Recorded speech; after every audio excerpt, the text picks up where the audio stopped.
సాక్ష్యములు ప్రచురపరచబడును గాక. దేవుడు సమకూర్చును గాక. మసలు రొమ్మెలి చీడపురుగులు తిన్న సమస్త పంట దేవుడు సమకూర్చిన భోజనం.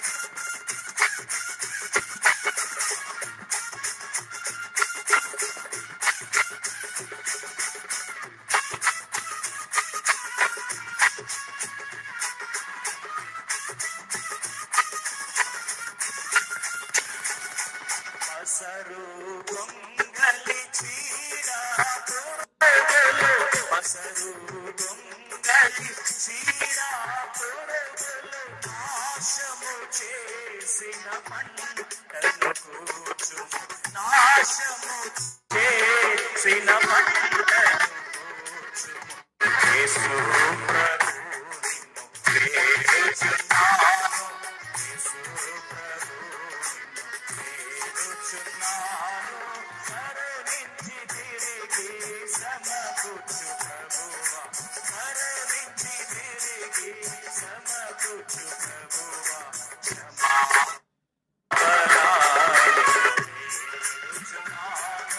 క్షమాపణ నిన్ను వేడుచున్నాను మాటలు మాట్లాడు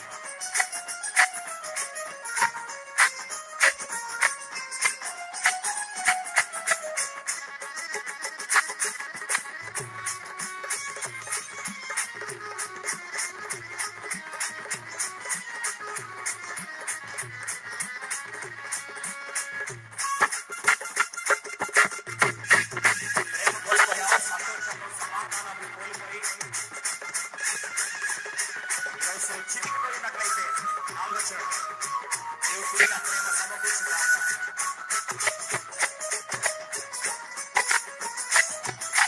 ప్రేమ సంతోషానందములను ప్రేమ సంతోషానందములను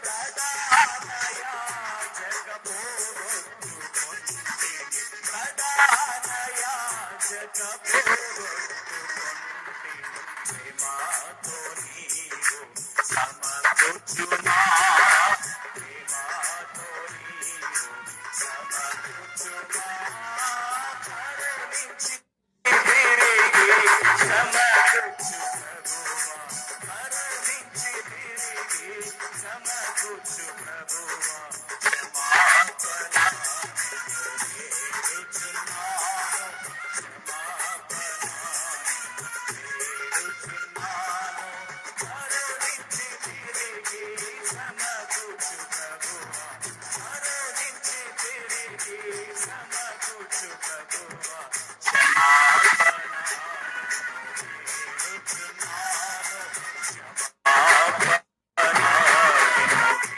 వేడుచున్నాను.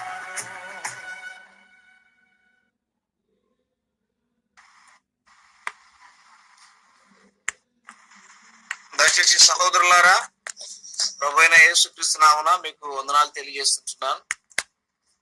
సమయంలో లైన్ లేకి వచ్చిండు. అందరు కూడా ఒకసారి అన్నకు ప్రైజ్ చెప్పండి.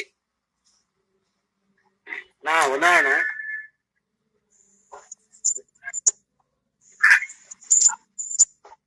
అన్న ప్రైజ్ అన్నా అన్న వందనాలన్నా. ప్రైజ్ లాడ్ వందనాలు బ్రదర్ వందనాలు బ్రదర్. సమయంలో మరి ప్రారంభ ప్రార్థన పాములపాడు సేవకుడు విజయరాజ్ అన్న చేస్తాడు. ప్రకటన ఏనండి, జాగ్రత్తగా వాక్యం వినేటప్పుడు మ్యూట్ లో పెట్టుకొని వాక్యం వినండి. తర్వాత బైబిల్, నోట్బుక్, పెన్ను దగ్గర పెట్టుకోండి. చెప్పబడుతున్న ప్రతి మాట బైబిల్లో నోట్ చేసుకోండి. జాగ్రత్తగా వాక్యం వినండి. అలాగ మనం సిద్ధపడదాం. ప్రార్థన చేయండి.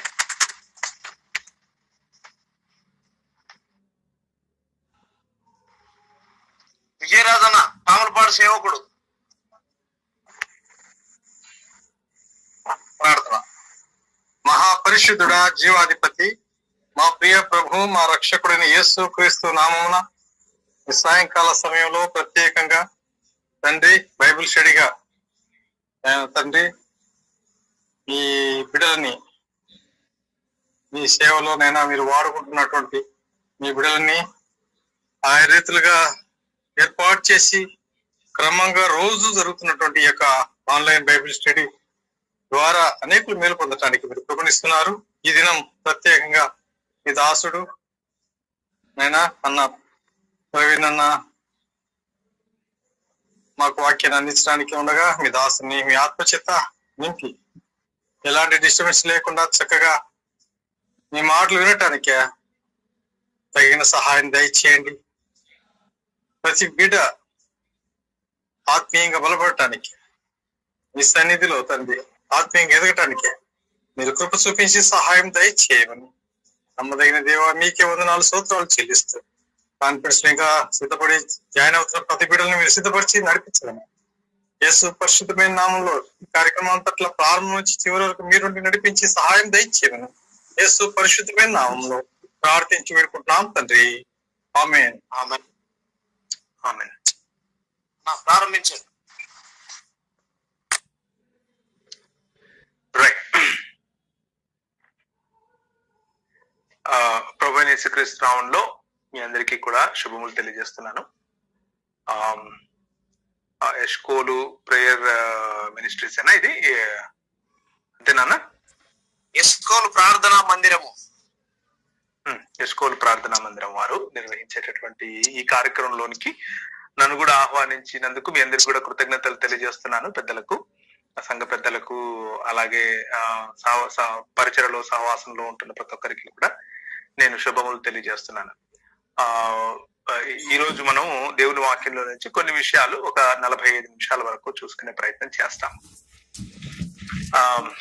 అయితే మొట్టమొదటిగా దేవుని వాక్యంలో నుంచి కొన్ని విషయాలు చదివి మీలో ఎవరైనా సరే ఒక్కరు నాకు బైబిల్ రీడింగ్ కోసం ముందుకు వచ్చినట్లయితే వారికి నేను బైబిల్ చదవటానికి కొన్ని వచనాలు ఇవ్వాలనుకుంటున్నాను. దయచేసి మీలో ఎవరైనా సరే దేవుని వాక్యం చదవటానికి ముందుకు రండి. ఎర్రవల్లి కాలేబు బైబిల్ చదవండి.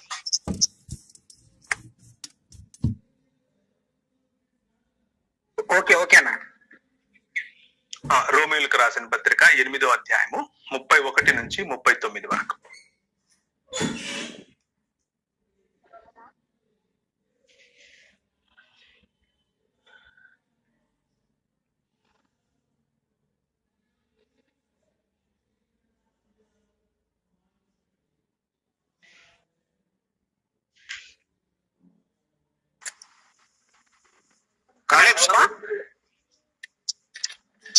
అన్న ఒకసారి రిపీట్ చేయండి అన్న. రోమీయులకు రాసిన పత్రిక 8వ అధ్యాయము 31 నుంచి 39 వరకు.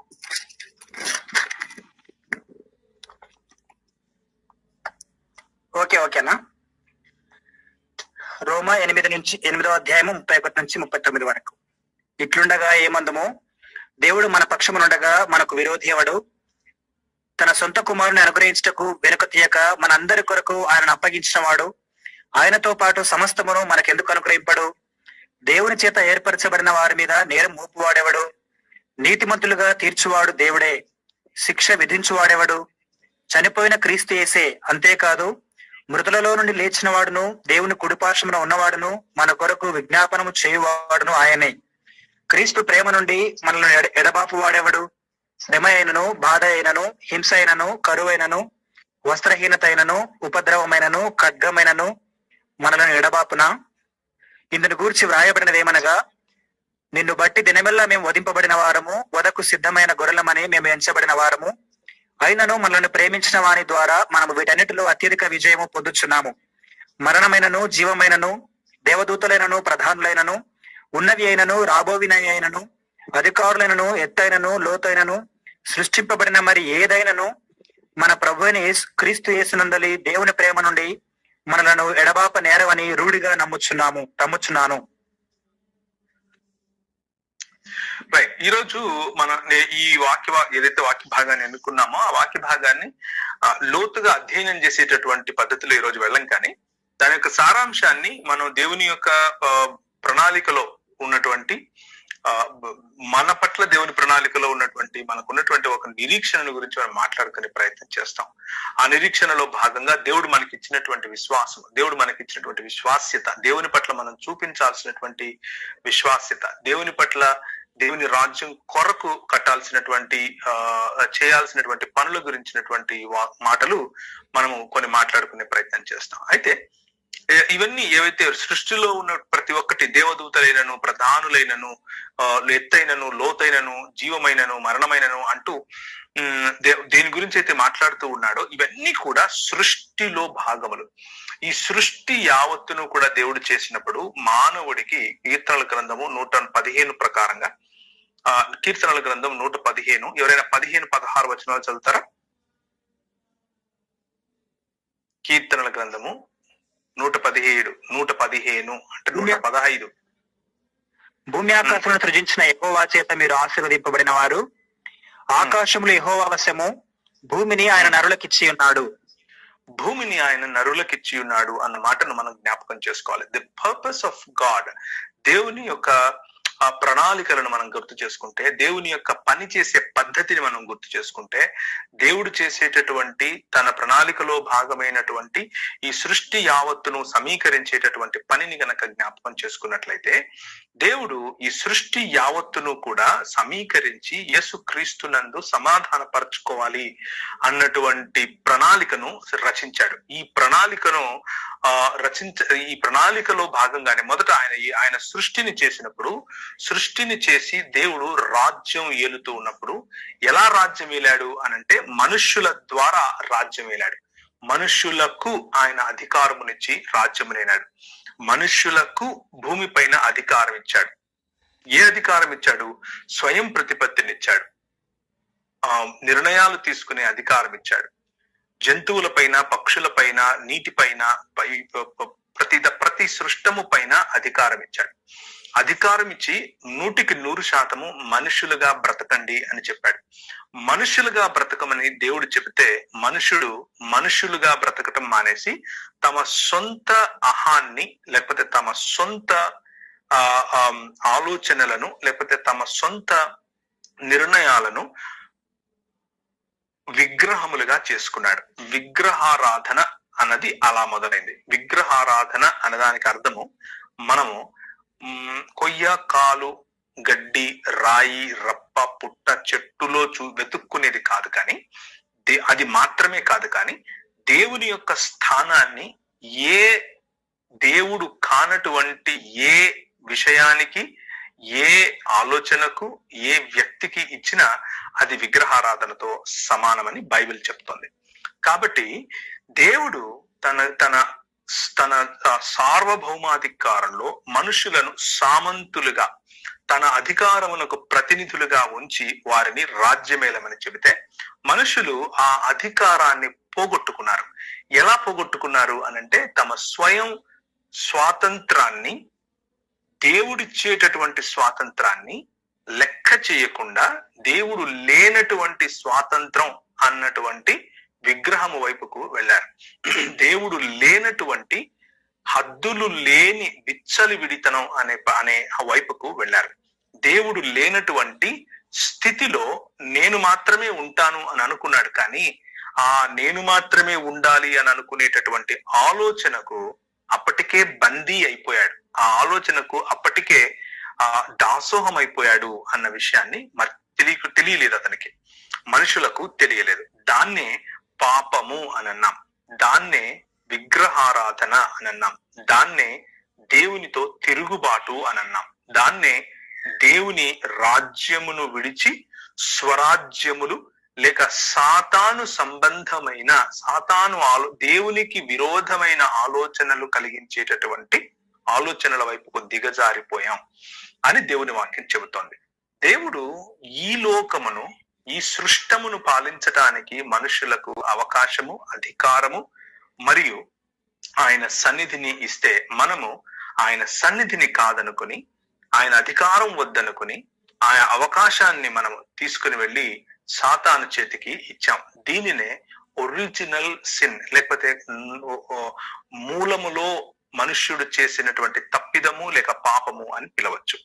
ఈ పాపము యొక్క పర్యవసానమే ఈ ప్రపంచము పైన దేవుని యొక్క రాజ్యము కాకుండా, దేవుని యొక్క పరిపాలన కాకుండా, సాతాను యొక్క పరిపాలన, అది కూడా దేవుని యొక్క ప్రణాళికలో దేవుడు ఏ విధంగా అయితే మనుష్యులతో ఈ ప్రపంచమును ఏలాలనుకున్నాడో, అదే విధంగా సాతాను కూడా తన రాజ్యమును మరియు మనుషుల ద్వారా తన ఆధిపత్యాన్ని, అధికారాన్ని ఇక్కడ చేసే ప్రయత్నం చేస్తూ వస్తున్నాడు.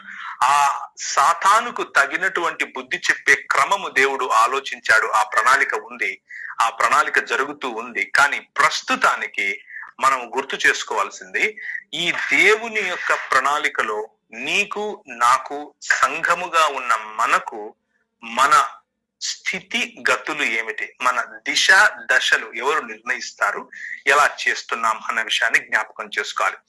దేవుడు ఒక ప్రణాళికను రచించాడు. ఎఫెసీయులకు రాసిన పత్రిక 1వ అధ్యాయము 10వ వచనము. ఎఫెసీయులకు రాసిన పత్రిక 1వ అధ్యాయము 10వ వచనం గట్టిగా చదవాలి.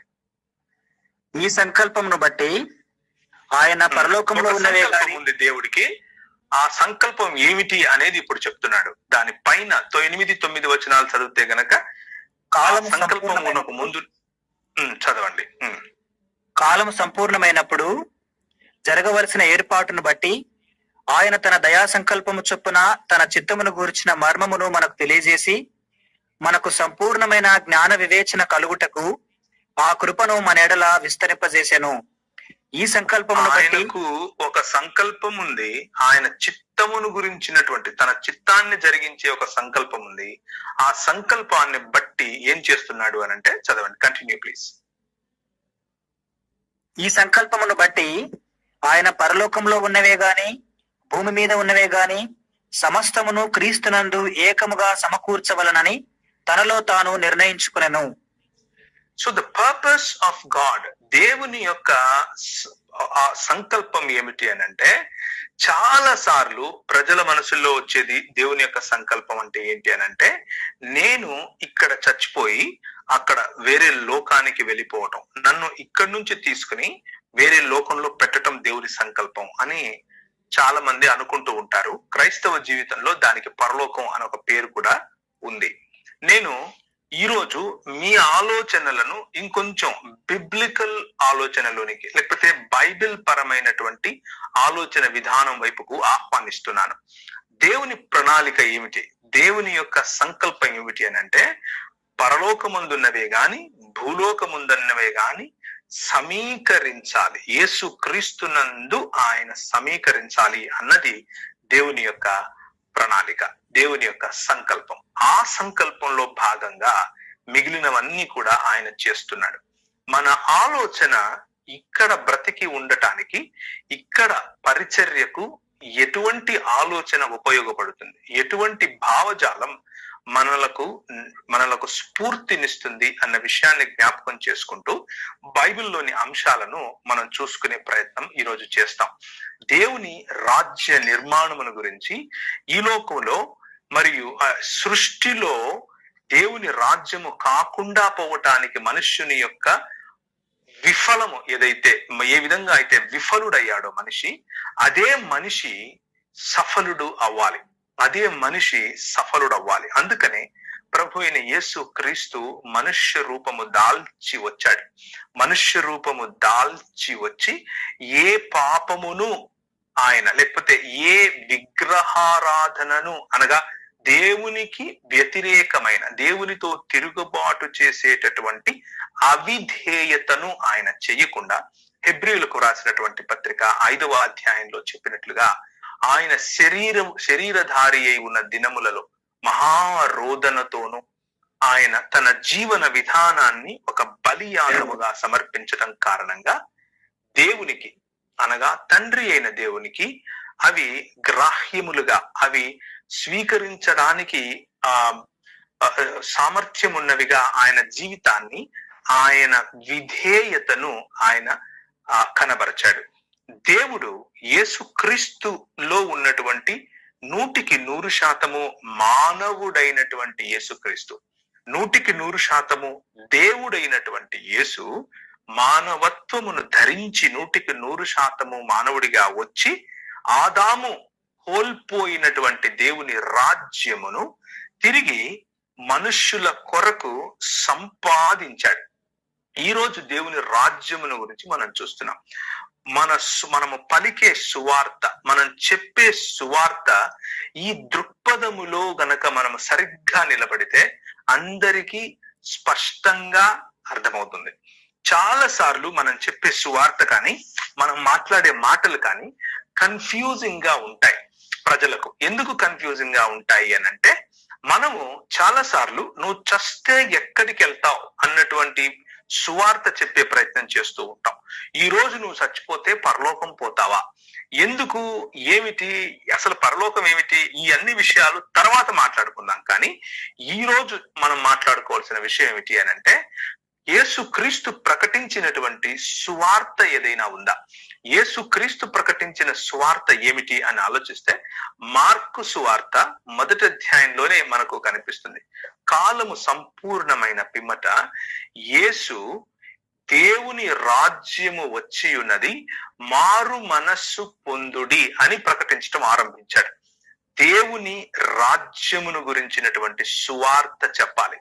సువార్త అన్నది చచ్చిపోతే పరలోకం పోతావా నరకం పోతావా అన్నంత సంకుచితమైన, తక్కువలో, లేకపోతే అది కూడా ఒక భాగమే అయినప్పటికీ అది మాత్రమే కాదు, అది ఒక భాగము. అందులో మనకు ఇవ్వబోయేటటువంటి పరలోకము లేకపోతే దేవుని సన్నిధిని గురించినటువంటి సత్యము నిజమే. కానీ అంతకు మించి ఇంకొకటి ఉంది. అదేమిటి అని అంటే దేవుని ప్రణాళిక. ఏంటి ఆ దేవుని ప్రణాళిక అంటే, ఆకాశం ముందున్నవియు లేకపోతే పరలోకముందున్నవియు భూమి మీద ఉన్నవియు సమకూర్చాలి, అన్ని ఐక్యపరచాలి. ప్రభు అయిన యేసు క్రీస్తునందు రెండు రెల్మ్స్ ను రెండు వేరుగా విడిపోయినటువంటి, డివోర్స్ అయిపోయినటువంటి సత్యాలను ఒకటి చేయాలి. ఏంటి ఆ సత్యము అనంటే, దేవుని యొక్క పరిపాలన క్రిందికి సమస్త లోకమును తీసుకుని రావాలి. సమస్త పశుపక్షాదుల పైన రాజుగా లేకపోతే సామంత రాజుగా ఉంచబడినటువంటి మానవుడు తిరిగి దేవుని యొక్క సన్నిధిలోనికి రావాలి. ఈ సన్నిధిలోనికి రావడం గురించినటువంటి మాటలు, దేవుని రాజ్యము గురులోనికి రావాల్సిన గురించిన మాటల గురించి మాట్లాడుతూనే నికోదేముతో మాట్లాడుతూ, ఒకడు తిరిగి జన్మించితే తప్ప దేవుని రాజ్యమును చూడడు అని చెప్పాడు. అలాగే తిరిగి జన్మించటం అని అంటే ఏమిటి అన్న విషయాలు మనం గనక కొంచెం జ్ఞాపకం చేసుకుంటే, ఇప్పుడు మనము ఈ లోక మర్యాదను లేకపోతే ఈ లోకములో ఉన్న రాజ్యము యొక్క, ఈ లోక అధిపతి యొక్క మర్యాదను విడిచి దేవుని యొక్క రాజ్యములోనికి అనగా దేవుని మర్యాదలోనికి రావటం అని రోమీయులకు రాసిన పత్రిక 12 స్పష్టంగా చెప్తూ ఉన్నాయి. మన పిలుపు రోజుకు ప్రతి దినము వధకు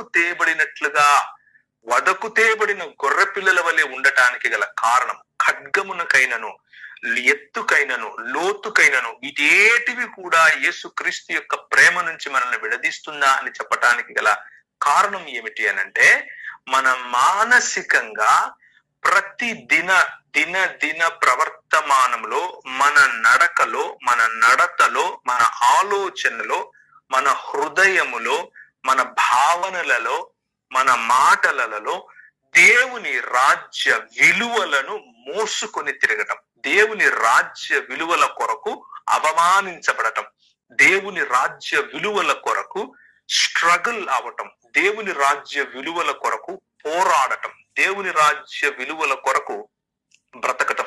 ఇంతకు దేవుని రాజ్య విలువలు ఏమిటి అనంటే, మనము ఇక్కడ మంచిగా బతికితే చచ్చిపోతాం, పైకి వెళ్ళిపోతాం అన్నటువంటి ఆలోచనలో ఎక్కువ క్రైస్తవులు ఉంటారు. దయచేసి ఈ ముఖ్యంగా కరోనా అనేటటువంటి దాష్టీక మారణకాండం, ఒక పాండమిక్ సమయంలో ఈ మాటలు మీకు చాలా ప్రాముఖ్యం. చాలా జాగ్రత్తగా వినండి. ఏం జరిగింది అని గనక మనం ఆలోచిస్తే, ఉదాహరణకు మేము చిన్నప్పుడు క్యాథలిక్ చర్చిల్లో మేము ఉండేవాళ్ళం కాబట్టి వేలాంకనికి వెళ్లే వాళ్ళం. నేను, మా అమ్మ, మా అన్న వేలాంగణిలకు వెళ్ళి వేలాంగణిలో సముద్రం ఒడ్డున ఏం చేసేవాళ్ళం అంటే ఇసుకతో ఇల్లు కట్టేవాళ్ళం. నేను, మా అన్న ఇద్దరం చుట్టూ ఒకటిలా గుండ్రంగా గీసి అందులో ఇసుకను పోసి ఈ విధంగా కోటలాగా కట్టి దానిపైన ఒక చిన్న జెండా లాగా పెట్టేవాళ్ళం. పెట్టిన తర్వాత ఇంకొక టైం అయిపోయే సమయానికి మా అమ్మ, టైం అయిందిరా, ఇంటికి పదరా, వెళ్దాం, రూమ్కి వెళ్ళిపోదాం అని ఆమె బయలుదేరితే మేమిద్దరం కలిసి కట్టిన ఆ అందమైన కోటను, మేమిద్దరం కలిసి కట్టుకున్నటువంటి అందమైన కోటను ఎగిరి దాని మీద కాలుతో ఎగిచ్చి తన్నేవాళ్ళం. తన్ని దాన్ని ఫ్లాట్ చేసేసి ఇంటికి పోయేటోళ్ళం. ఇంటికి పోయి సీలు వండుకొని తినేవాళ్ళం.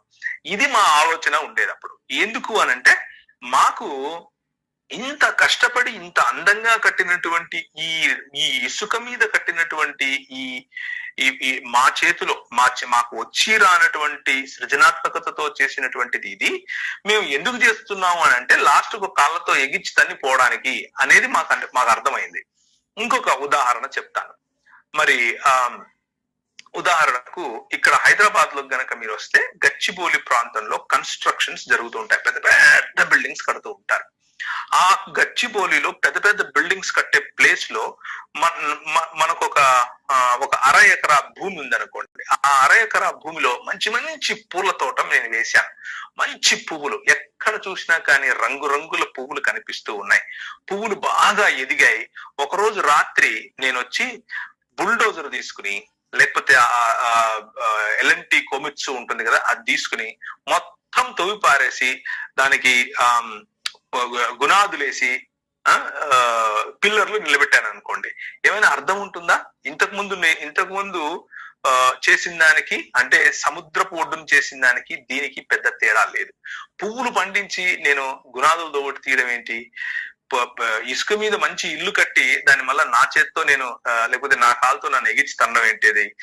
ఇలా చూసుకుంటూ పోతే ఎవరూ కూడా సృజనాత్మకమైనటువంటి పనులను, అంటే మంచి అందమైన సుందరమైన పర్పస్ఫుల్ ప్రణాళికతో కూడినటువంటి పనులను దహించి వేయటానికి, నాశనము చేయటానికి, పనికి రాకుండా పీకి పాడేయటానికి చెయ్యరు. మనుష్యులే చెయ్యరు. అలాంటి సమయంలో దేవుడు ఇది మంచిది, ఇది మంచిది, ఇది మంచిది అంటూ ప్రతి దినము 6 దినములలో చెప్పినటువంటి మంచి అన్నటువంటి ఈ సృష్టిని మనకు కాకుండా ఈ లోకంలో నుంచి ఇంకెక్కడికో తీసుకెళ్లిపోతాడు, దీన్నంతా కాల్చి పడేస్తాడు అని నమ్మేటటువంటి ఆలోచనలో మనం ఉంటే అది ఎంత మాత్రం కరెక్ట్ అని ఆలోచించాలి. మరి పేతురు గ్రంథంలో లేదా పేతురు పత్రికలో మరి ఆయన ఈ భూమిని అగ్ని చేత లయం చేస్తాడు, లేకపోతే అగ్ని చేత కాలుస్తాడు అని ఉంది కదన్నా అని మీరు అడగచ్చు. కనుకనే దేవుని వాక్యం ఏం చెప్తుంది అని అంటే, మనము ఈ శరీరమును దేవుడు విత్తుతాడు. మనము చనిపోయినప్పుడు మన శరీరములు ఈ మట్టిలో కలిసిపోతాయి. కొంతమందిని కాలుస్తారు. కాల్చినప్పుడు కూడా ఈ అట్మాస్ఫియర్,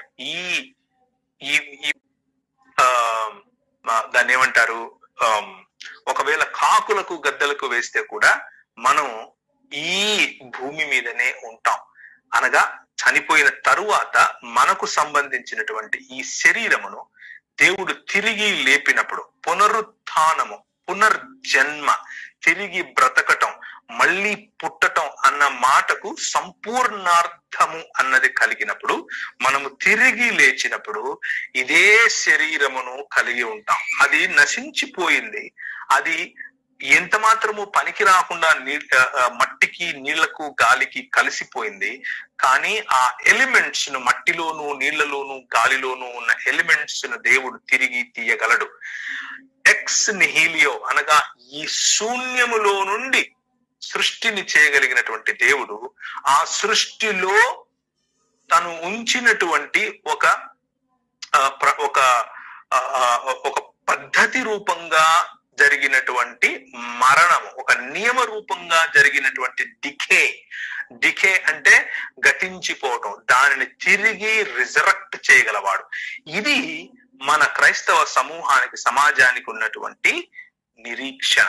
మనము చెప్పాల్సినటువంటి నూతన ఆకాశము, నూతన భూమి అనేటటువంటి నిజమైన క్రైస్తవ దృక్పథము.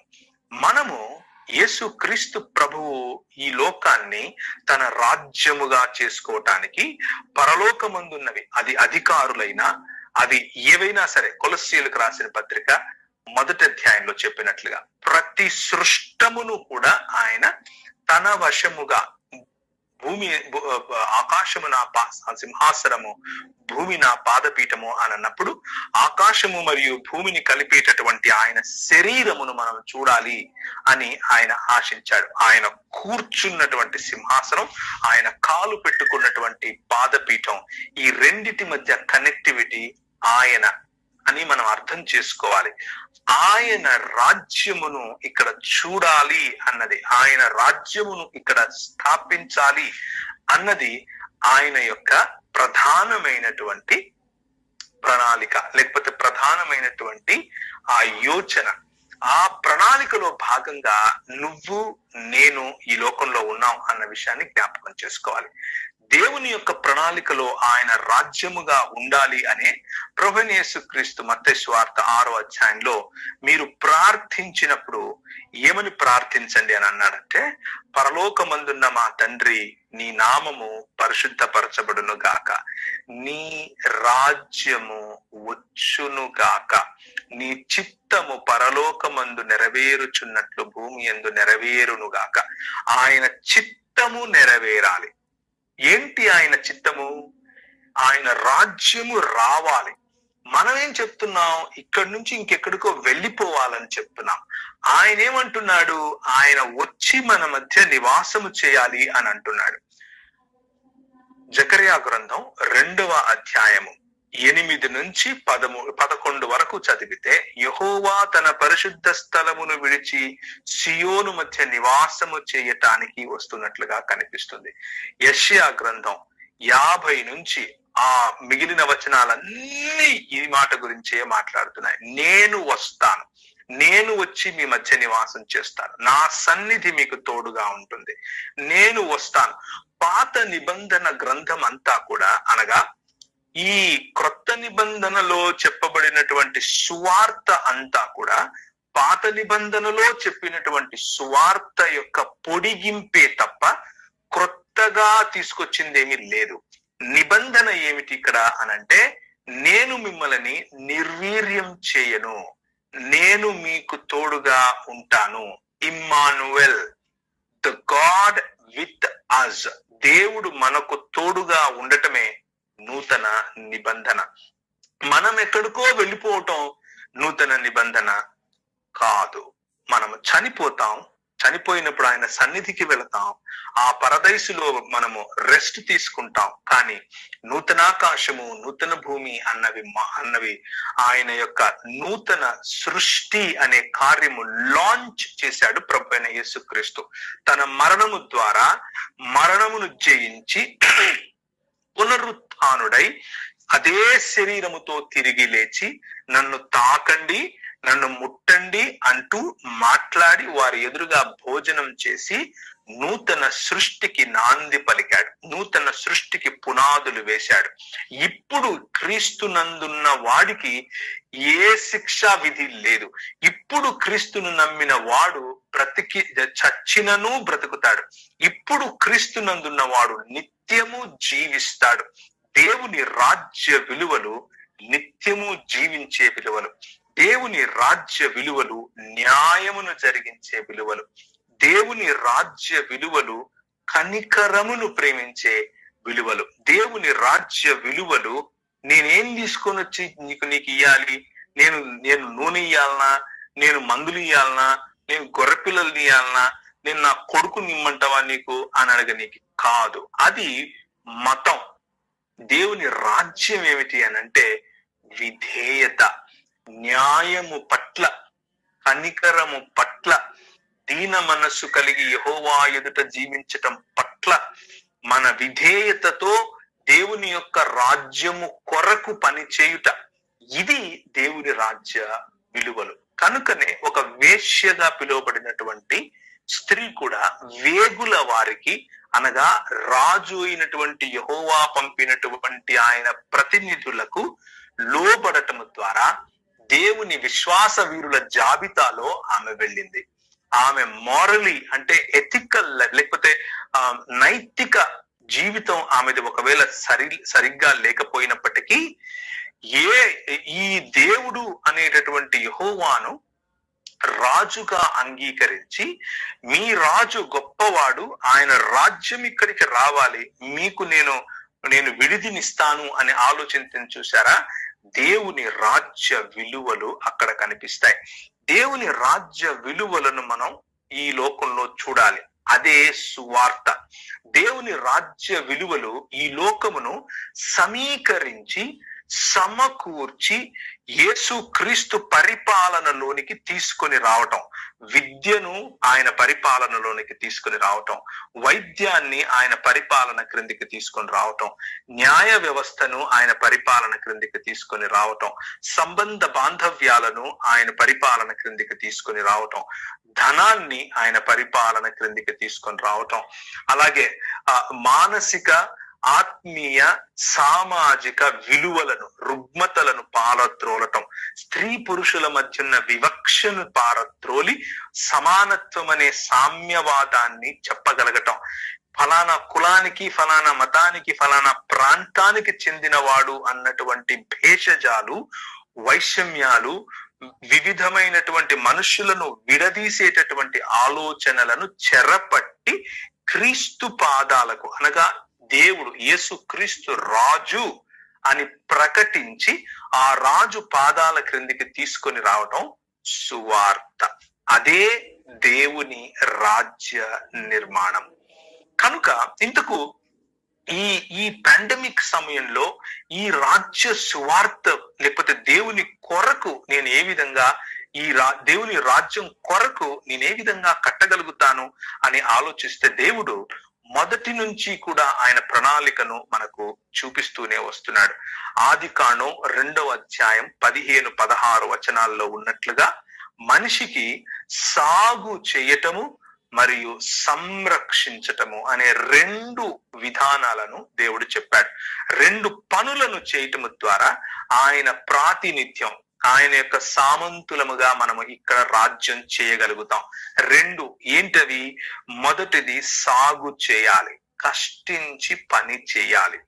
కష్టించి పని చేయటాన్ని ఆరాధనగా పిలుస్తాం, ఆరాధనలను పోగేయటంగా పిలుస్తాం.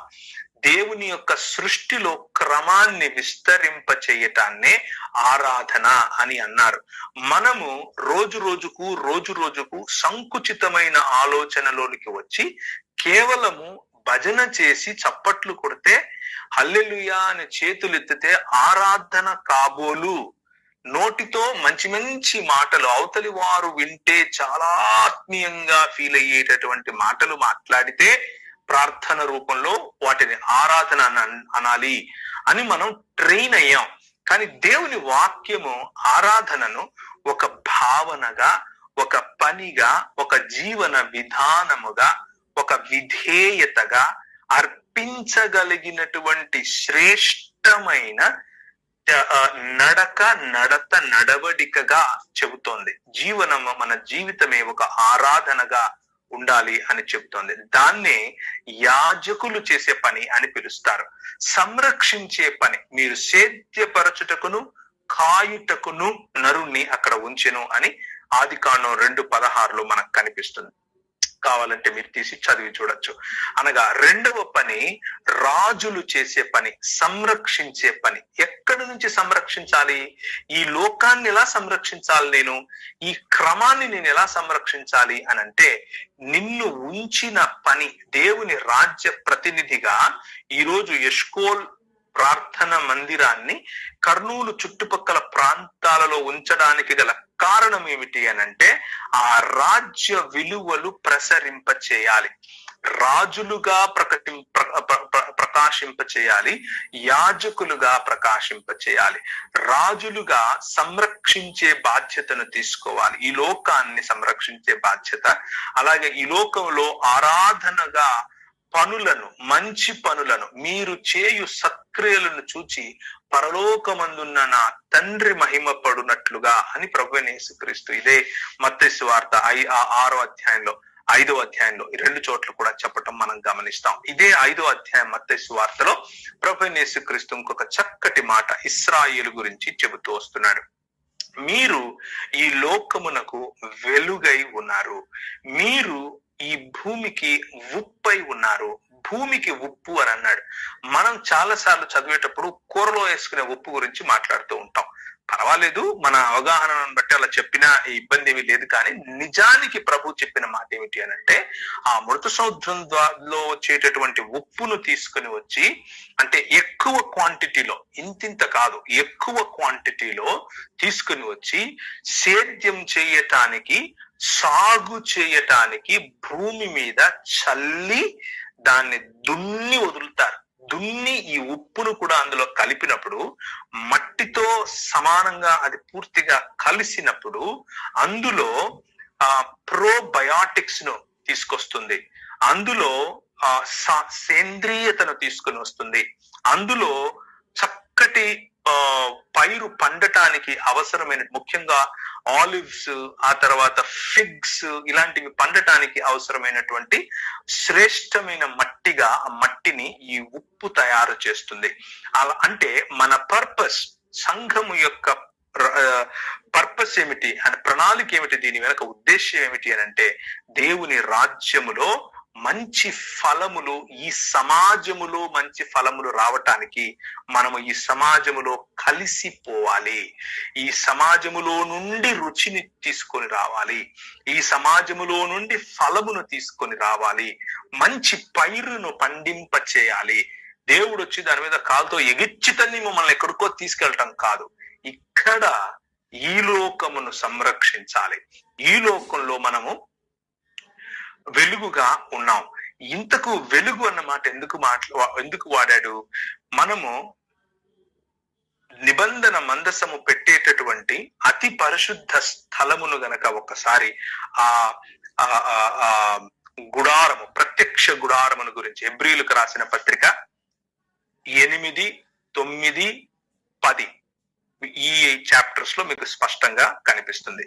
ఆ ప్రత్యక్ష గుడారములో ఉంచినటువంటి నిబంధన మందసము, పలకలు, ఏ పలకలు, అందులో దాని మీద రాయబడినటువంటి దేవుని ఆజ్ఞలు, ఆ తరువాత ఒక బౌల్, బంగారముతో చేసినటువంటి బౌల్, ఆ బౌల్లో మన్నా పెట్టబడి ఉంటుంది. అహరోను పట్టుకున్నటువంటి కర్ర ఉంటుంది, చిగురించినటువంటి కర్ర. దీన్ని మూత వేయగా ఆ మూత పైన 2 కెరూపులు కూర్చుని ఉండటం, అనగా దేవదూతలు ఉన్నట్లుగా అక్కడ చెక్కబడి ఉంటుంది. దాని ఎదురుగా ఒక దీప స్తంభము కనిపిస్తుంది.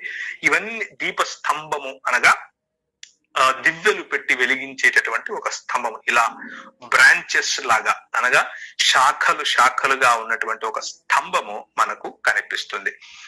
6 దీపములు ఉంటాయి. సో ఎనీవేస్, దాని గురించి నంబరింగ్ మళ్ళీ చూసుకోవచ్చు. ఈ దీప స్తంభము వెలుగుగా ఉండటం కోసం ఇశ్రాయేలును పిలిచాడు దేవుడు. ఇశ్రాయేలును ఎలా పిలిచాడు?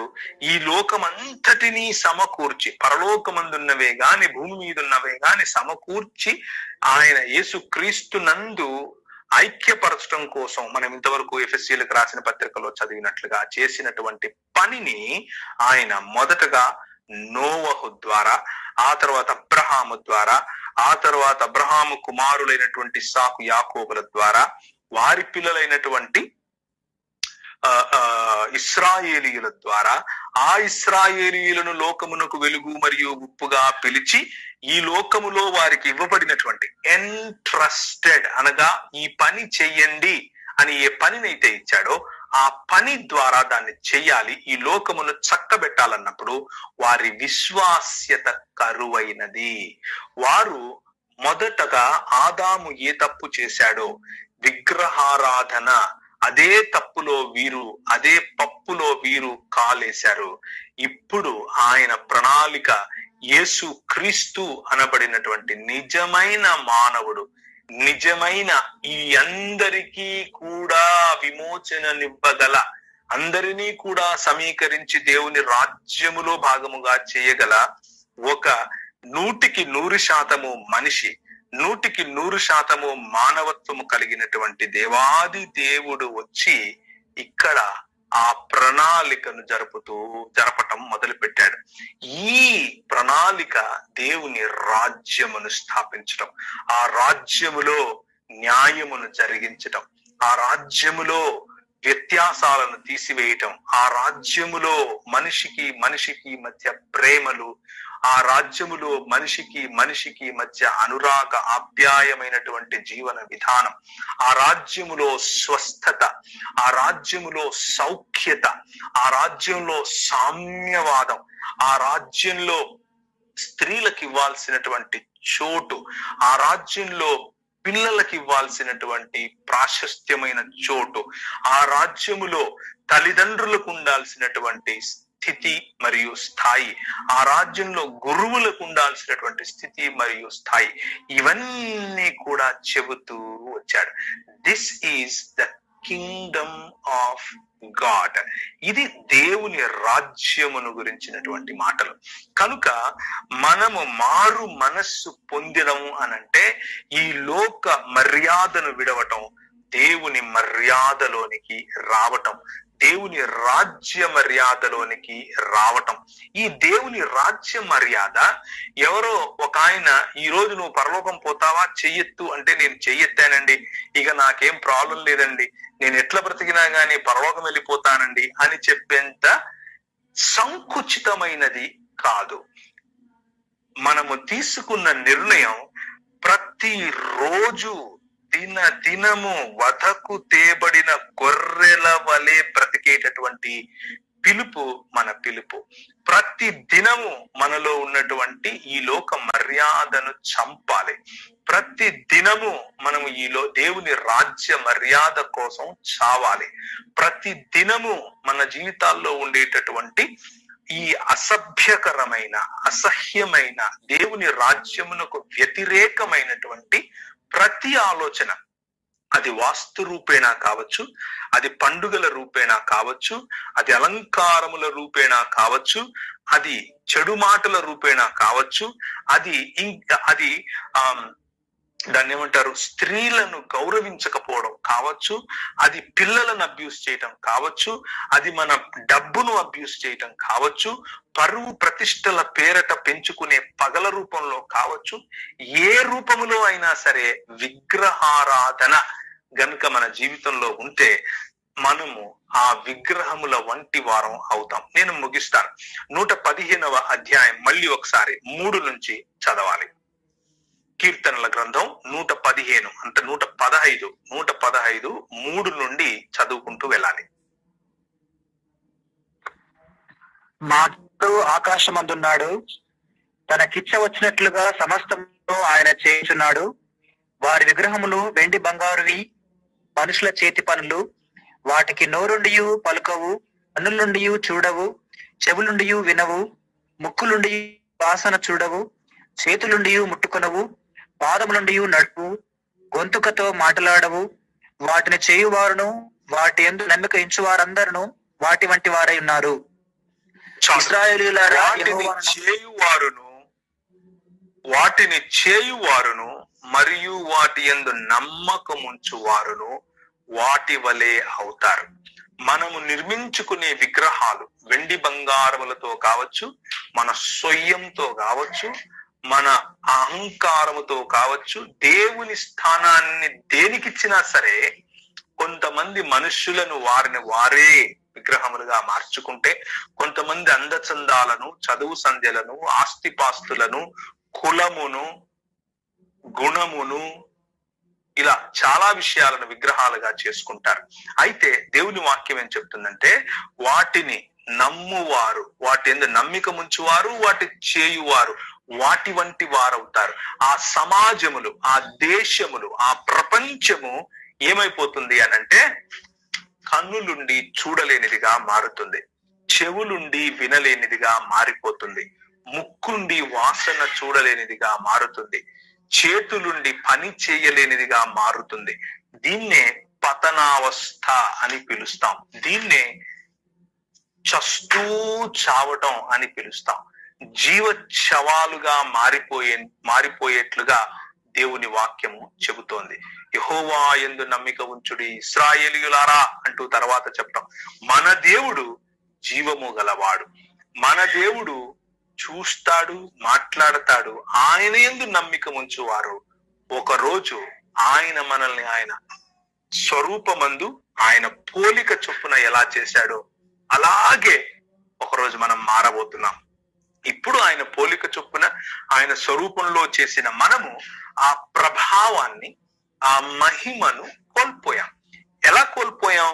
దేవుడిచ్చిన మహిమను కోల్పోయింది ఎలా అంటే ఆయనకు వ్యతిరేకమైనటువంటి భావజాలములోనికి, ఈ లోక సంబంధమైన రాజ్యములోనికి వెళ్ళిపోయాం కనుక స్వార్థము, ఎదుటివాడిని చంపటం, ఎదుటివాడిని నశింప చేయటం, ఎదుటివాడిని ధిక్కరించటం, కుటుంబాన్ని విచ్ఛిన్నం చేయటం, ఇలా చాలా సందర్భాల్లో, చాలా విషయాల్లో, చాలా రంగాలలో మనం దేవునికి దూరం అయిపోయాం. కానీ ఆకాశమందున్నటువంటి ఆ పవిత్ర లేకపోతే ఆ పరిశుద్ధమైనటువంటి పట్టణము మన కోసం దిగి రాబోతోంది. ఆ పట్టణము అనగా దేవుని పరిపాలన మన మధ్యకు ఇప్పటికి వచ్చేసింది, వస్తూ ఉంది. నువ్వు నేను చేసేటటువంటి జీవన విధానములో మనం ఏర్పరచుకున్నటువంటి రాజులైన యాజక సమూహముగా పిలుచుకున్నటువంటి దేవుని యొక్క ప్రణాళికలో ఆయన రాజ్యము కొరకు పని చేసేటటువంటి ఆ జీవితంలో మనం సాధ్యం ఇప్పటికి చూస్తున్నాం. 1 పేతురు 2వ అధ్యాయంలో మనకు చెప్పినట్లుగా 1 పేతురు 2వ అధ్యాయంలో 9వ వచనంలో మనకు కనిపిస్తుంది, మీరు అంధకారములో నుంచి ఆశ్చర్యకరమైన వెలుగులోనికి ఎందుకు పిలువబడ్డారు అని అంటే, రాజులైన యాజక సమూహములుగా పిలువబడి మిమ్మును పిలిచిన వాని గుణాతిశయములను అంటే ఆయన గుణముల యొక్క గొప్పతనాన్ని ప్రకటించటం కోసం పిలువబడ్డాం. అంతేకాని మన గురి చచ్చిపోయి ఎక్కడికో వెళ్ళటం కాదు. మన గురి ఇక్కడ నెరవేరటం.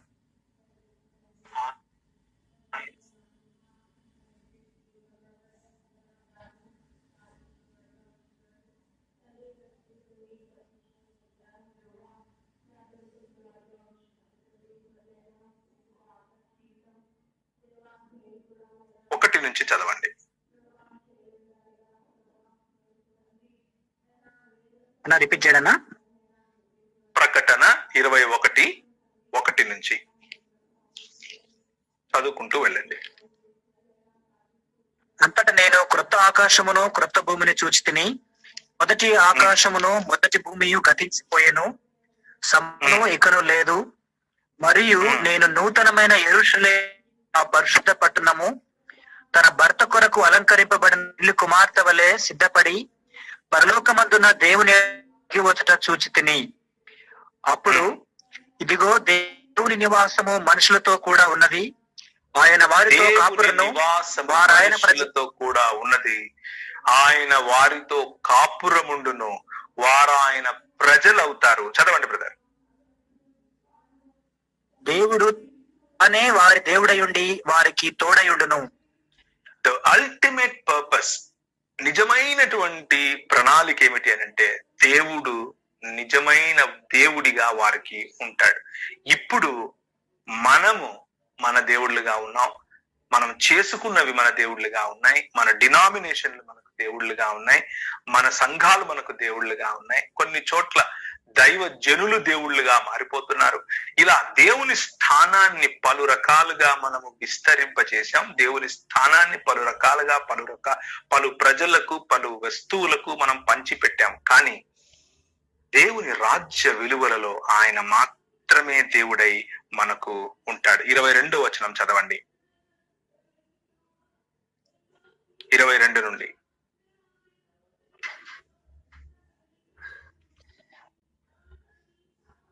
సర్వాధికారి అయిన దేవాలయమై ఉన్నారు.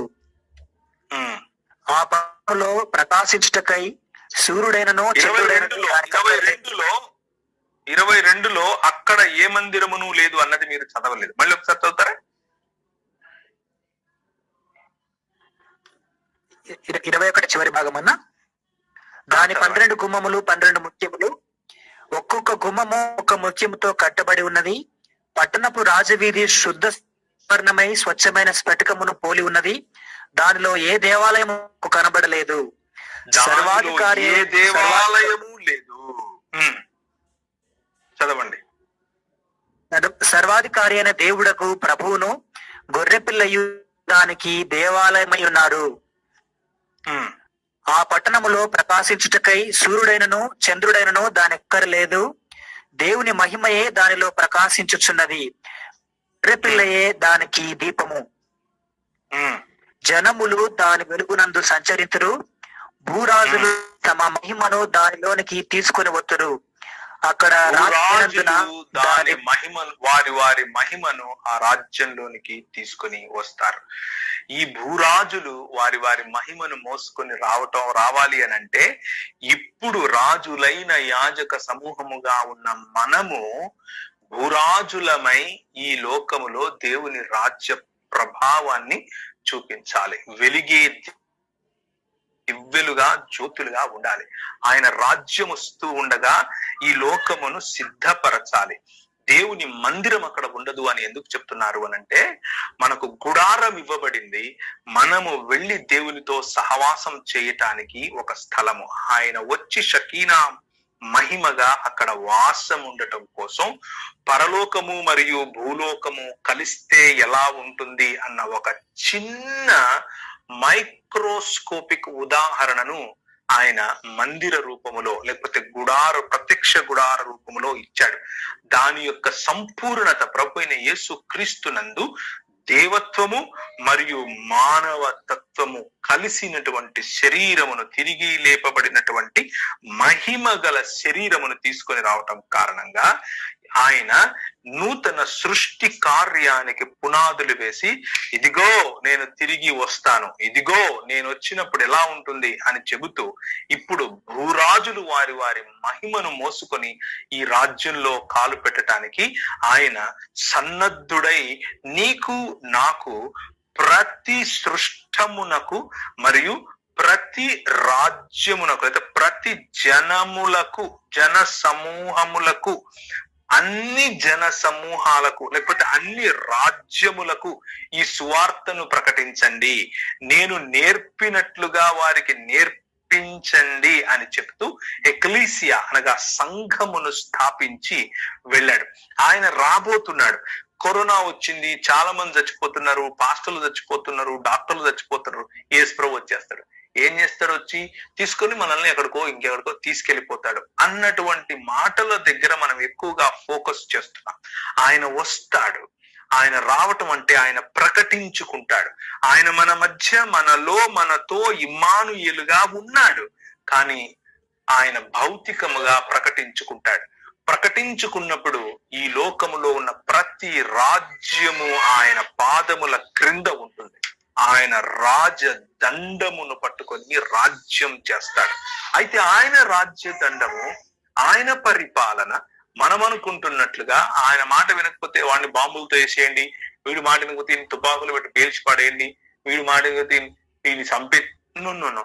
కనికరమును ప్రేమించే పద్ధతి, ప్రేమ, కనికరము, దయ, దీన మనస్సు కలిగినటువంటి ఆమోసు గ్రంథం 6వ అధ్యాయము 6 నుంచి 8 వరకు చదివితే ఈ విషయాలు మీకు అర్థమవుతాయి.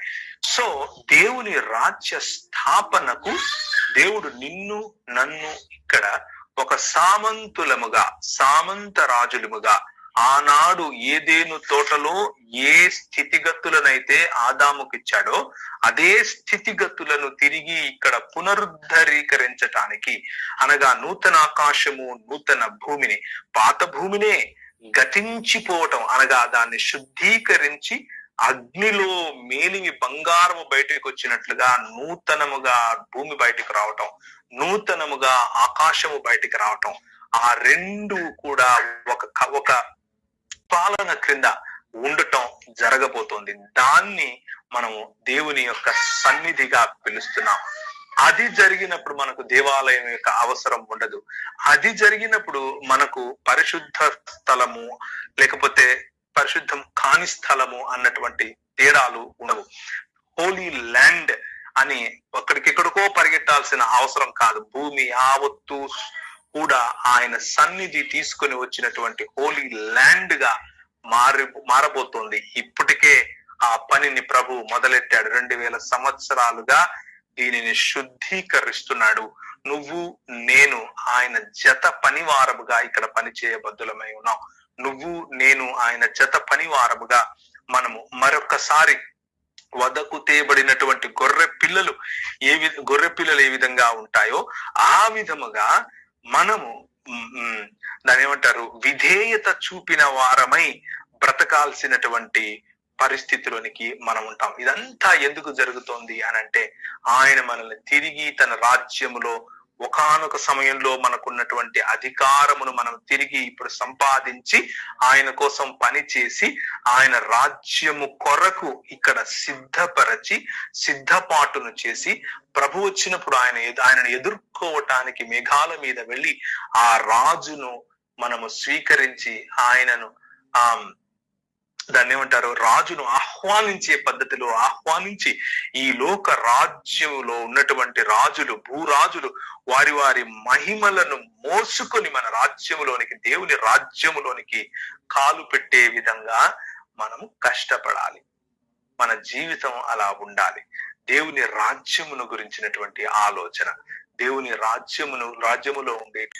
రాజ్యములో ఉండేటటువంటి మంచి పనులు, ఈ లోకంలో ఈ పాండమిక్ సమయంలో నువ్వు నేను చేయాల్సినటువంటి మంచి పనులు, సత్ కొరకు చేస్తూ, దేవుని రాజ్య నిర్మాణం కొరకు చేస్తూ, స్వార్థ పరిచర్యను కేవలం మౌఖికంగా నోటితో చెప్పేదిగా మాత్రమే కాకుండా సాగు చేయటము, సంరక్షించటము అనేటటువంటి మంచి ప్రణాళికలో గనక మనం ముందుకెళ్ళగలిగినట్లయితే దేవుని రాజ్యాన్ని మనం మరింత చూస్తాం. మనకు చాలా తక్కువ సమయం ఉంది.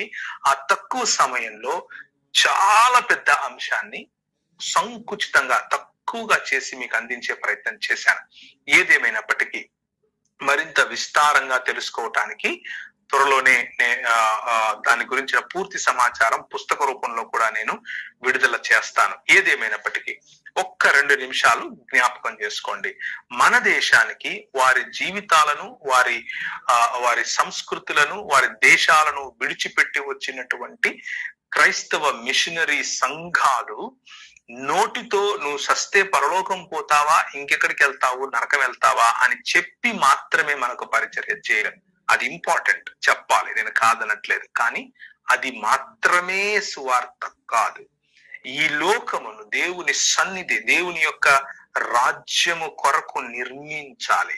వైద్య రూపంగా నిర్మించాలి, విద్యారూపకంగా నిర్మించాలి, జ్ఞాన రూపకంగా నిర్మించాలి, రాజకీయ రూపకంగా నిర్మించాలి, మానవ హక్కుల పరిరక్షణ రూపంగా నిర్మించాలి. మనము ఒక మేస్త్రి ఉంటాడు. ఆయనకు తెలిసిందల్లా ఏంటి అంటే సిమెంట్ కలపాలి, ఇటుక పెట్టాలి, మట్టగుండు పెట్టి చూడాలి చక్కగా ఉందా లేదా, సిమెంట్ వేయాలా, చక్కగా గోడ కట్టాలా. ఆయన మైండ్ లో అదే ఉంటది. చెక్క పని చేసేవాడు ఉంటాడు, తుడుంబడతాడు, ఏదో చేస్తాడు, రంగురంగులు దాన్ని చెక్కుతాడు, డిజైన్స్ చేస్తాడు. ఇది ఈయన చేయమన్నాడు, నేను చేశాను, అక్కడ పెట్టాను, అంతే. ఇంకొకడు వస్తాడు, దాన్ని ఏమంటారు, బండల పని చేస్తాడు. ఏంది ఈ బండలు, కోస్తాడు, మంచిగా దాన్ని పరుస్తాడు, దాని మీద మిషన్ పెట్టి తిప్పుతాడు, పాలిష్ అంటాడు.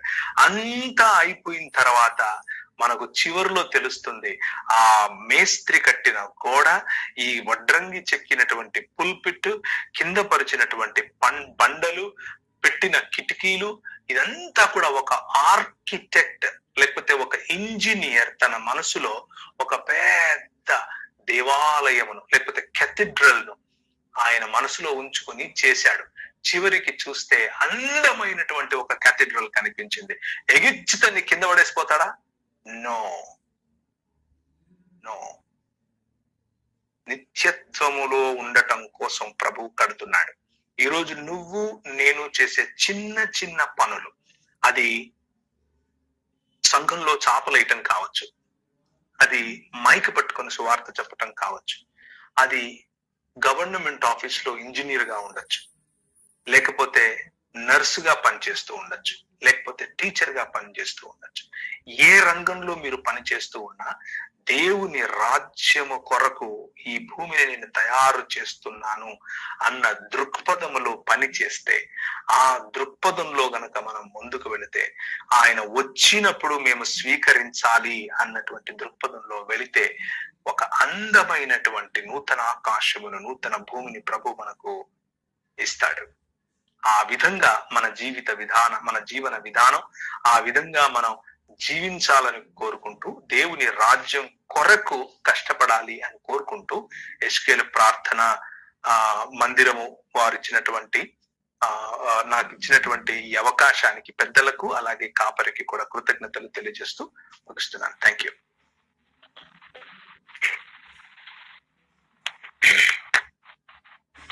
చక్కటి దేవుని రాజ్యమును గురించి చక్కటి వివరణ అన్న అందించాడు. బహుశా ఇప్పుడు అన్న చెప్తున్న మాటలు మీకు అర్థం కాకపోతే పుస్తక రూపంలో కూడా వస్తది అని చక్కటి మాటలు చెప్తూ వచ్చిండు అన్న. తర్వాత ఈ మెసేజ్ CJCT అనే యూట్యూబ్ ఛానల్లో కూడా ఇది లైవ్ పెట్టడం అయింది. మీరు ఉదయము దీని నుండి మీరు డౌన్లోడ్ చేసుకుంటే వాక్యం వినొచ్చు. వర్తమానం ఆడియో రూపంలో వస్తుంది కనుక ఈ సమయంలో సురేష్ బాబు అన్న ప్రార్థన చేస్తాం. కర్నూలు సురేష్ బాబు.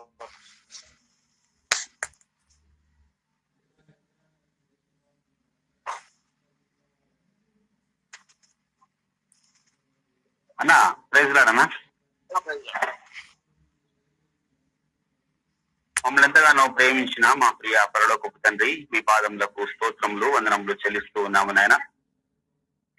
ఈ దినంలో ప్రభువా నాయన అన్నగారితో ప్రభువా మీరు మాతో మాట్లాడించిన మాటలను బట్టి నీకు స్తోత్రములు వందనములు చెల్లిస్తున్నాం తండ్రి. ప్రభా ఈ మాటలు వినడానికి మీరు మాకు ఆయుష్నిచ్చిన దేవా నీకు స్తోత్రములు వందనములు చెల్లిస్తున్నాం. ఈ భయంకరమైన పరిస్థితులలో ఉన్నప్పటికీ మీరు మమ్మల్ని కాచి కాపాడుతూ సజీవులుగా ఉంటూ నిన్ను జ్ఞాపకం చేసుకోవడానికి, నిన్ను ఆరాధించడానికి ఈ యొక్క అమూల్యమైన సమయాన్ని బట్టి, ఈ జీవితాన్ని బట్టి నీకు స్తోత్రములు వందనములు చెల్లిస్తున్నాం ప్రభువా.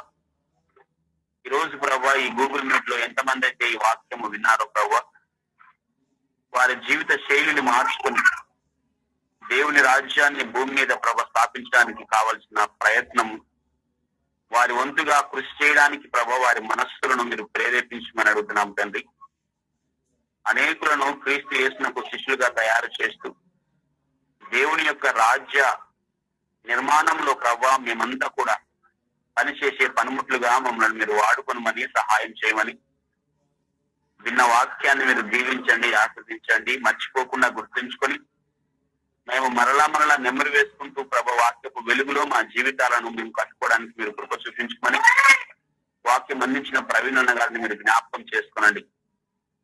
ఆయన వాడుకుంటున్న విధానాన్ని బట్టి కూడా నీకు స్తోత్రములు. అనేక విధాలుగా మీరు ఆయన వాడుకోండి. ఇంకా అనేకమైన విషయాలు మాతో పంచుకోవడానికి మాకు సమయాలను మీరు దయచేయమని, సహాయం చేయమని, ఈ ఎస్కోలు ప్రార్థనా మందిరం వారు నిర్వహిస్తున్న ఈ యొక్క కార్యక్రమం దినదినము జయప్రదంగా నడిపిస్తున్న మీకు స్తోత్రములు వందనములు చెల్లిస్తూ ఇందులో ఎవరైతే పాల్గొన్నారో వారందరినీ ఆస్వాదించమని, నడిపిస్తున్న వారందరితో మీరుండమని, మీ సన్నిధి కాపుదలను వారికి దయచేయమని, వారిని వారి కుటుంబాలను కూడా మీరు ఆస్వాదించమని సహాయం చేయమని ఇది ఆగిపోకుండా ఇట్లే నిరంతరము జరగడానికి కూడా మీరు కృప చూపించమని మా ప్రభును మా రక్షకులకు క్రీస్తు యేసు నామమున ఈ ప్రార్థనను అడిగి వేడుకుంటున్నాం తండ్రి. ఆమేన్. ఎవరైనా మరి ప్రశ్నించాలనుకుంటే చెప్పకుండా మెసేజ్ మీద, లేక మీకు ఏదైనా అర్థం కాని విషయాలు ఉంటే గిన మరి అన్నను అడగచ్చు. అన్న లైన్ లో ఉన్నాడు.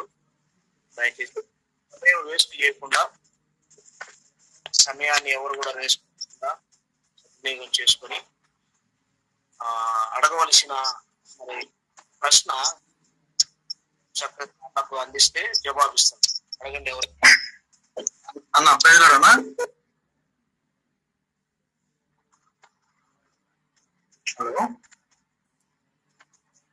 హలో బ్రదర్ ఉన్నాను, చెప్పండి. పరలోక రాజ్యము దేవుని రాజ్యం. ఇప్పుడు దేవుని రాజ్యంలో మనము ఎలాగా పాలిభాగస్తులుగా అయ్యే విషయం స్పష్టంగా అర్థమైంది అన్న. అది పరలోక రాజ్యానికి దేవుని రాజ్యానికి కొద్దిగా వివరణ ఇవ్వండి.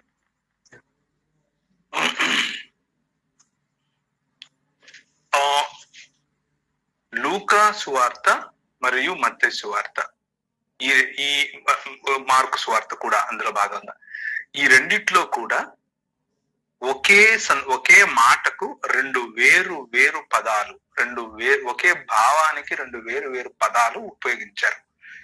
ఒకటేమో దేవుని రాజ్యం, రెండవదేమో పరలోక రాజ్యం. దేవుని రాజ్యం అన్నా పరలోక రాజ్యం అన్నా ఒకటే, ఏ తేడా లేదు. పరలోకం యొక్క పరిపాలన అన్న దేవుని యొక్క పరిపాలన అన్న ఒకటే, ఏ తేడా లేదు. కాబట్టి ఇది నాకు నా అధ్యయనంలో నాకు అర్థమైనటువంటి విషయం. ఒకవేళ నాతో కొంతమంది వారి అధ్యయనంలో పరలోక రాజ్యానికి మరియు దేవుని రాజ్యానికి వ్యత్యాసం చూపించే ప్రయత్నం చేశారు. అందులో అలాంటివి 1-2 సన్నివేశాలు నేను చూశాను. కానీ మెజారిటీ స్కాలర్స్ ప్రపంచవ్యాప్తంగా, బైబిల్ స్కాలర్స్ అందరూ కూడా పరలోక రాజ్యం అన్నా దేవుని రాజ్యం అన్నా ఒకటే అని చెప్తారు. కాబట్టి ఇప్పుడు నేను ఏదైతే చెప్పానో ఇది దేవుని రాజ్యము మరియు పరలోక రాజ్యం కూడా. ఓకేనా, థ్యాంక్ యూ. ఓకేనా, థ్యాంక్ యూ అన్న. Thank you brother. ఇంకెవరైనా అడగాలనుకుంటే అడగండి, సమయం వేస్ట్ చేయొద్దు.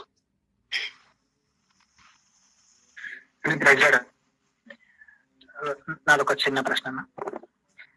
ఈ మార్కు 9వ అధ్యాయంలో, మార్కు 9వ అధ్యాయం మొదటి వచనంలో దేవుని రాజ్యం బలముతో వచ్చుట చూచు,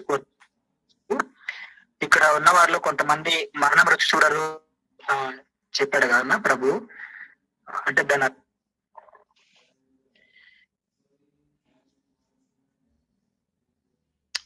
రైట్.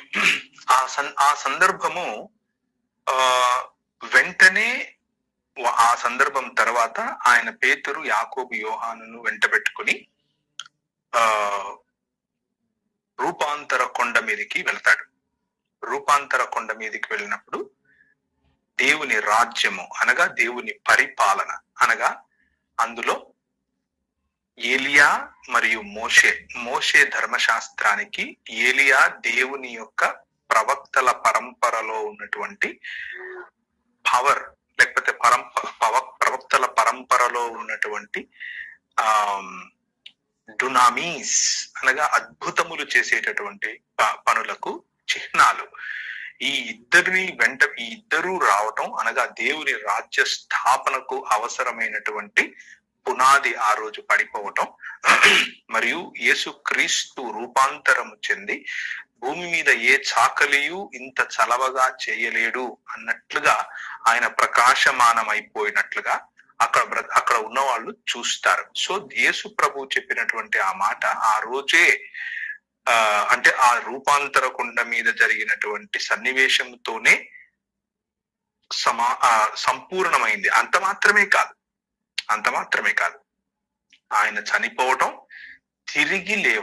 తిరిగి లేవటానికి సమాధి ఖాళీగా ఉంది అని చెప్పినప్పుడు ప్రజలు పరిగెట్టుకుంటూ వచ్చి, ముఖ్యంగా పేతురు మరియు యోహాను పరిగెట్టుకుంటూ వచ్చి లోపల చూస్తే ఒకవైపు తల వైపు మరియు కాళ్ళ వైపు కూర్చున్నటువంటి 2 దేవదూతలు కనిపించడం.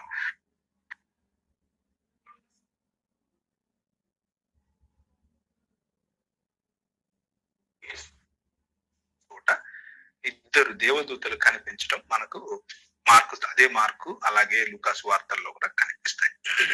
ఎందుకు అనంటే దేవుని రాజ్యము అనగా దేవుని సన్నిధి మానవులతో కలిసి ఉండటానికి, టు డ్వెల్ అమాంగ్ us, మనతో కలిసి ఉండటానికి, మనతో కాపురం ఉండటానికి ఆయన తన గుడారమును వేసెను.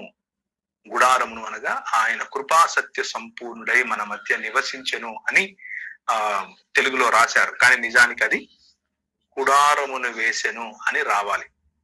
యోహాను సువార్త 1వ అధ్యాయం గురించి మాట్లాడుతున్నాను. ఈ గుడారము దేవుని యొక్క సన్నిధిని చూపిస్తుంది. అలా తిరిగి లేచినటువంటి మహిమ శరీరమును కలిగినటువంటి యేసుక్రీస్తు నూతన సృష్టి మరియు ఆయన రాజ్యము యొక్క స్థాపన గురించి ఆ రోజు పునాది వేసి మరణాన్ని జయించేసి మీరు యెరూషలేములోనే ఉండండి, పరిశుద్ధాత్ముడు మీ మీదకి వస్తాడు, ఏ చేతి సహాయము లేకుండా తీయబడినటువంటి రాయి ఇంతింతై మహాపర్వతమై ఈ లోక మర్యాదలుగా చెప్పుకునేటటువంటి గొప్ప గొప్ప రాజ్యాలన్నిటినీ కలిసినటువంటి ప్రతిమ, ఓ రాజైన నెబుకద్నెజరు నువ్వు చూస్తున్నావు కదా, దాన్ని దంచి కొడుతుంది, గాలికి నిలబడలేనటువంటి పుట్టులాగా ఈ రాజ్యాలు పారిపోతాయి అని చెప్పినటువంటి ఆనాటి ప్రవచన నెరవేర్పుగా పెంతికోస్తు దినాన సంఘ స్థాపన, సంఘ ఆవిర్భావం, ప్రతి భాష మాట్లాడేవారు అక్కడ ఉండటం, దాని ద్వారా ఈ లోకములో ఏ చేతి సహాయము లేకుండా తీయబడినటువంటి సంఘం అనే యేసు క్రీస్తు శరీరం అనే రాయి స్థాపించబడటం, దేవుని రాజ్యము యొక్క దేవుని రాజ్యం బలముగా రావటం యొక్క నిదర్శనముగా మనం చూస్తాం. సో యేసుక్రీస్తు చెప్పాడు, అది సంపూర్ణమైంది, అప్పటికి అపోస్తలులు బ్రతికే ఉన్నారు. థ్యాంక్ యూ అన్న.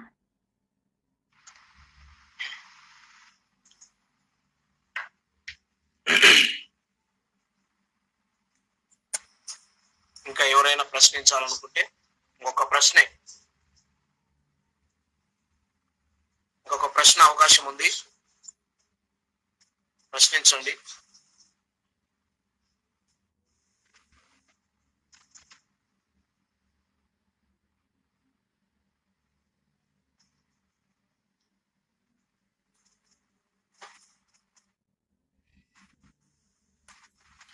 ఎవరు ప్రశ్నించడానికి ముందుకు రాలేదు కనుక అన్నా ప్రేరణ ఒక చిన్న ప్రశ్న. చెప్పండి. 1 కొరింథీ 15:50 అన్న, రక్తమాంసములు దేవుని రాజ్యమును స్వతంత్రించుకున్న నేరవు అని రాయబడిందన్న. దీని గురించి కొంచెం వివరణ ఇస్తారన్న? తప్పకుండా 1 కొరింథీ 15వ అధ్యాయము మీరు ఒకవేళ బైబిల్ తీసి ఉంటే ఒకసారి తీసి పెట్టుకుని నేను ఇప్పుడు ఏదైతే చెప్పబోతున్నానో దాన్ని చదవండి. రక్తమాంసములు అంటే ఏమిటి అన్న విషయం మనకు అక్కడే చాలా స్పష్టంగా మనకు అర్థమైపోతుంది కదా. సో 15వ అధ్యాయంలో 14వ అధ్యాయంలో గనక మనం చూస్తే సందర్భం ఏమిటి, ఏ విధంగా దేవుని రాజ్యంలో చాలా అక్కడ డిస్టర్బెన్స్ ఉంది బ్రదర్. నేను మ్యూట్ లో పెట్టేస్తాను.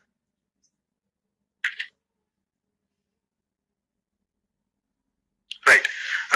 1 కొరింథీయులకు రాసిన పత్రిక 14వ అధ్యాయంలో దేవుని రాజ్య విలువలు కలిగి సంఘములో ఏ విధంగా పవిత్రమైన జీవితం జీవించాలి, దేవుని రాజ్యమునకు సంబంధించిన జీవితం ఎలా ఉంటుంది, ఆరాధన ఎలా చేయాలి, ఎటువంటి ఆత్మీయ వరములు లేకపోతే ఆత్మ ఇచ్చేటటువంటి వరములను మరియు ఆత్మ ఫలమును ఫలించాలి అని చెబుతూ ఆత్మీయమైనటువంటి లేకపోతే ఆధ్యాత్మికమైన దేవుని రాజ్య నియమాలను గురించి మాట్లాడుతూ వచ్చినటువంటి అపోస్తలుడైన పౌలు 15వ అధ్యాయంలో 12వ వచనం నుంచి పునరుత్థానం గురించి మాట్లాడుతున్నాడు. పునరుత్థానంలో మనము పునరుత్థానము చెందినటువంటి శరీరములు కలిగి ఉంటాము. ఆ శరీరములు ఎటువంటి శరీరములుగా ఉంటాయి అంటూ మనకు చాలా విషయాలు చెబుతూ వస్తాడు. పునరుత్థాన సమయంలో మన దేహములు ఎలా ఉంటాయి, పునరుత్థాన దేహములు 35 నుంచి చదువుకుంటూ వస్తే అదంచినటువంటి వివరణ కనిపిస్తుంది. ఈ పునరుత్థాన దేహములు దేవుని యొక్క నూతన యెరూషలేము లేకపోతే నూతన భూమి, నూతన ఆకాశము అనేటటువంటి రియాలిటీ అనేటటువంటి సత్యములోనికి, వాస్తవములోనికి వచ్చినప్పుడు ఈ లోక మర్యాద అయినటువంటి రక్తమాంసములు లేకపోతే ఈ లోక మర్యాద అయినటువంటి ఆలోచన పద్ధతులు అవి చెప్తున్నాడు. 50 నుంచి ఇప్పుడు మీరు నాకు చదువు కంటిన్యూ చేయండి, అది చదివి.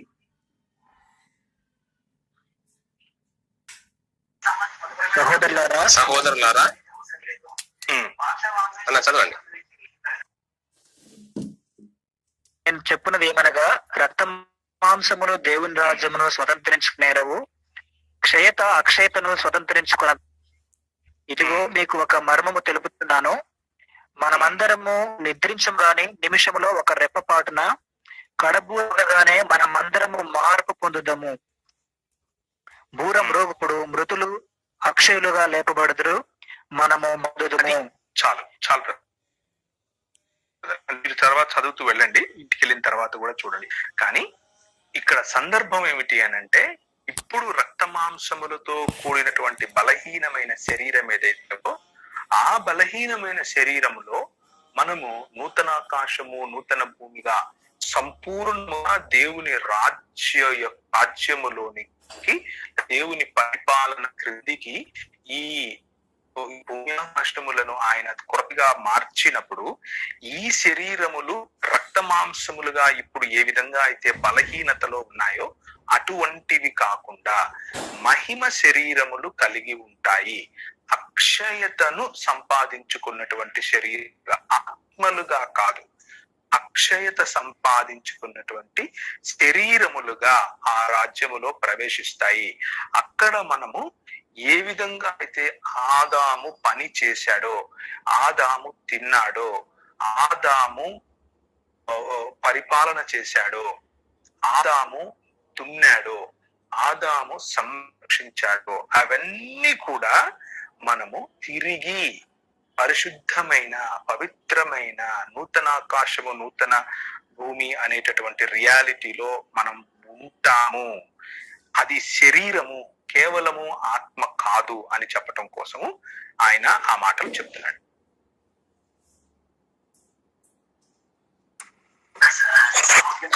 ఓకేనా, థ్యాంక్ యూ అన్న. చక్కటి మెసేజ్ అందించిన మరి అన్నగారికి క్వశ్చన్స్ ఆన్సర్ ఇచ్చి ఆన్సర్ అందిస్తూ వాళ్ళందరినీ కూడా మరి దేవుని వాక్యం చేత సంతృప్తి పరిచిన మరి అన్నగారికి మరి అందరం వందనాలు చెప్తాం. అన్నా praise lord. Thank you very much brothers, thank you. Praise the lord, praise the lord. ప్రకటన అయిందాం.